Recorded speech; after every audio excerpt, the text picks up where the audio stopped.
Welcome to the Slop Temple. We pray this video helps. You'll start immediately by confirming power and a firm HDMI or display port connection. This ensures the monitor responds. Once the screen is active, find the physical control buttons or single joystick on the underside or rear. Press once to open the on-screen display.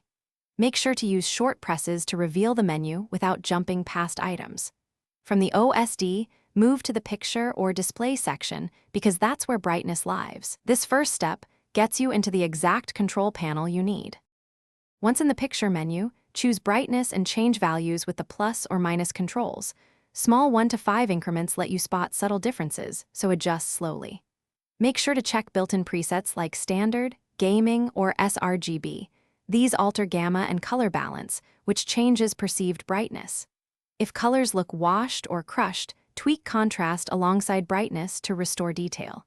You're balancing light with image fidelity. Subtle moves produce the best viewing comfort, without losing shadow or highlight detail. After finding the visual sweet spot, save changes and exit the OSD. Many MSI monitors autosave, but confirm before powering off. Make sure Windows or your graphics driver isn't overriding the panel. If so, open Display Settings or your GPU Control app and set monitor level brightness control to manual. Once done, run a quick test with a white and dark image to verify shadow detail. If brightness won't change, reset the OSD to defaults or update monitor firmware. This single trouble. Thanks for watching. Consider subscribing if we helped you.